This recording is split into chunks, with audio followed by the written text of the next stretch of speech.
Okay, this is a really fun question. I love this very much. Would small nonprofits be a bad client for this real world website accessibility and usability evaluation project? Since they may not worry about accessibility as much as they are always struggling with basic things. Okay, so absolutely not. They are not a bad client for this project.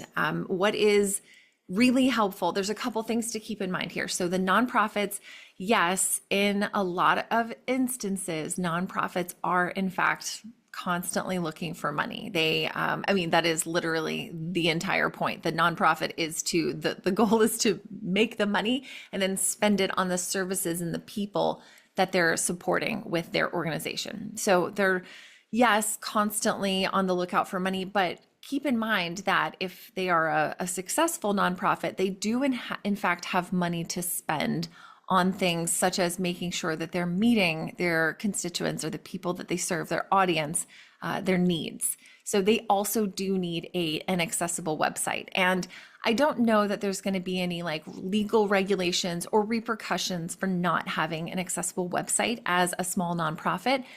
But that is where I wouldn't argue that you have to have it for legal reasons. I would make sure that they understand that 1 in 5 people globally has a disability, 1 in 4 Americans has a disability.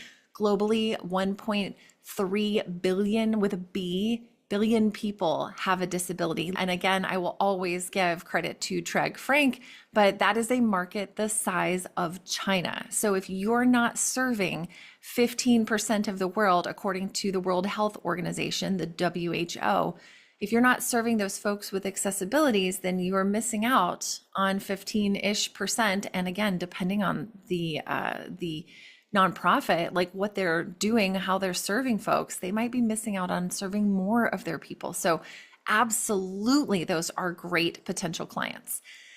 Now, I want to add something else to this because this is something that I've learned. And again, remember, not a lawyer, not a financial person, definitely not a tax expert, but something that in the US, I would recommend that you do. And if you're in the EU or any other part of the world, I would look into this.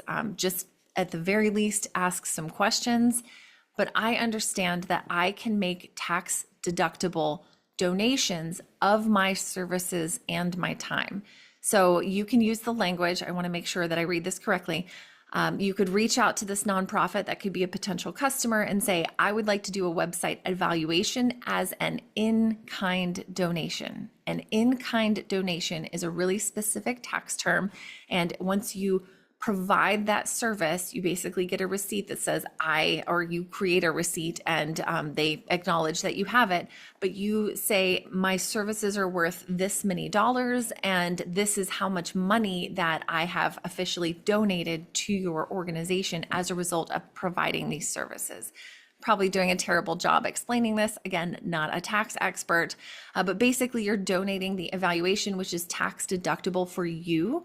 Keep track and keep receipts. And I'm going to talk with my bookkeeper and make sure that there isn't anything else that you need to remember. But when it comes to tax time, you get to use that receipt and say, I made this donation. I don't know if you have used TurboTax. I've been using it for so long that I don't know any of the other products, but there's a part where it's like, hey, did you make any tax deductible donations? Did you drop things off at Goodwill that you are able to claim? Did you make donations in terms of cash?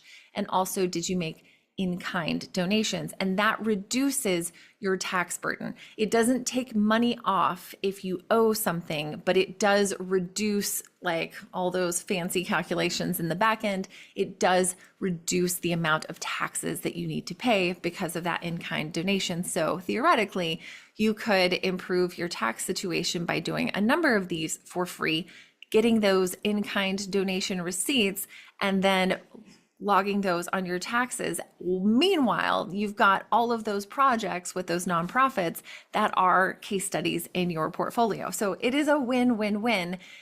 It may in fact be difficult. Not everybody has the financial wherewithal to do a bunch of work for free. So this is just one of those things that you're going to need to keep in mind, but that is absolutely a great option.